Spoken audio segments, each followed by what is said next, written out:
May maliit na baryo sa gitna ng luntiang bukirin. Tahimik at masaya ang mga tao. Tuwing sasapit ang pista ng ani, nagsasama-sama ang lahat.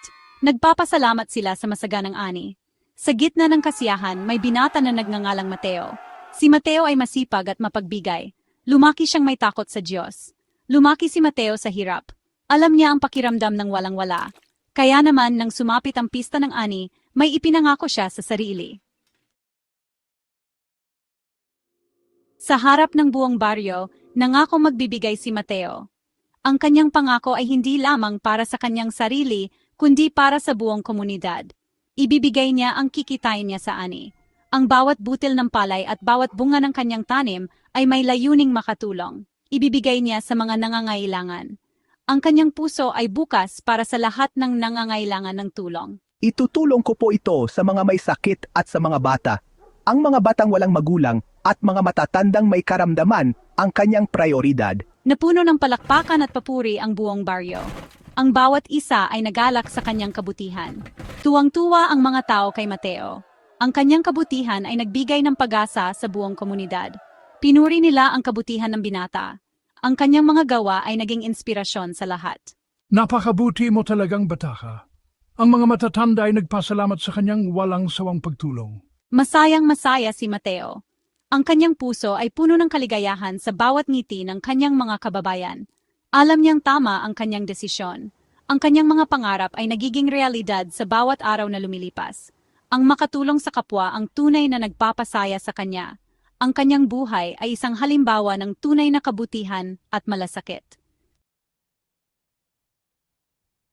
Dumating ang araw ng anihan. Masagana ang naging ani ni Mateo. Mas marami kaysa sa inaasahan niya. Tuwang-tuwa siya.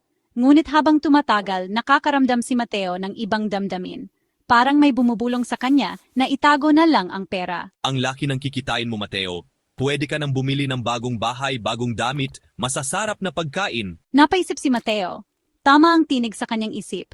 Pwede niyang gamitin ang pera para sa sarili niya. Naguluhan siya. Naalala ni Mateo ang mga salita ng kanyang lolo. Ang mga payo at aral na iniwan nito sa kanya ay nagbigay ng gabay sa kanyang buhay. Sa bawat hakbang na kanyang tinatahak, ang mga salita ng kanyang lolo ay nagsilbing ilaw sa kanyang landas. Ang salitang binitiwan ay parang pana na pinakawalan. Kapag ito'y lumipad na, hindi mo na ito maibabalik. Ang bawat salitang binibigkas ay may kapangyarihang magdulot ng kasiyahan o kalungkutan.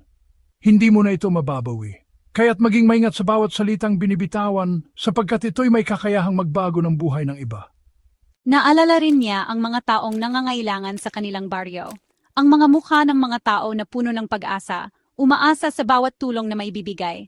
Ang mga matang puno ng pag-asa. Ang mga pangarap na nais matupad at ang mga pangakong nais tuparin. Ang mga kamay na nakalahad. Ang mga kamay na umaasa sa tulong at pagmamahal ng kapwa. Mateo, anak, ang tunay na kayamanan ay hindi nasusukat sa dami ng pera, sabi ng kanyang ina. Ang tunay na kayamanan ay nasa puso, sa pagmamahal at pagtulong sa kapwa.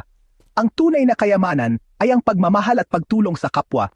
Ang bawat maliit na tulong ay may malaking epekto sa buhay ng iba.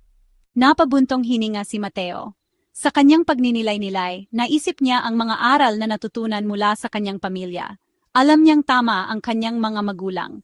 Ang kanilang mga salita ay puno ng karunungan at pagmamahal. Kailangan niyang tuparin ang kanyang pangako. Ang pangakong maglingkod at tumulong sa kanyang kapwa, tulad ng itinuro ng kanyang lolo at mga magulang. Kinabukasan, maagang gumising si Mateo. Habang sumisikat ang araw, naramdaman niya ang malamig na simoy ng hangin at ang tahimik na kapaligiran ng baryo. Dala-dala ang kanyang ani, pumunta siya sa mga nangangailangan sa baryo. Sa bawat hakbang, naramdaman niya ang bigat ng kanyang dala, ngunit mas matimbang ang kanyang kagustuhang makatulong. Nakita ni Mateo ang saya sa mga mata ng mga tao. Ang kanilang mga ngiti ay tila liwanag na nagbigay ng init sa kanyang puso. Naramdaman niya ang tunay na ginhawa at kaligayahan. Ang bawat ngiti at pasasalamat ay nagbigay ng kakaibang saya sa kanyang damdamin. Mas masarap pala sa pakiramdam ang magbigay kaysa tumanggap. Ang bawat regalo at tulong na kanyang ibinibigay ay nagiging tulay sa mas matibay na samahan ng komunidad. Kumalat sa buong baryo ang kabutihan ni Mateo. Ang kanyang mga gawa ay naging inspirasyon sa marami, at ang kanyang pangalan ay naging simbolo ng kabutihan. Maging ang mga bata ay huwara na si Mateo. Ang kanilang mga mata ay puno ng paghanga at pag-asa, na balang araw ay magiging katulad din nila si Mateo. Naging inspirasyon siya ng lahat. Ang kanyang mga salita at gawa ay nagbigay ng bagong pag-asa at lakas sa buong komunidad. Napagtanto ni Mateo na ang tunay na yaman ay hindi na sa material na bagay. Ang kanyang mga karanasan ay nagturo sa kanya na ang yaman ay nasa mga relasyon at pagmamahal sa kapwa. Ang tunay na yaman ay nasa puso.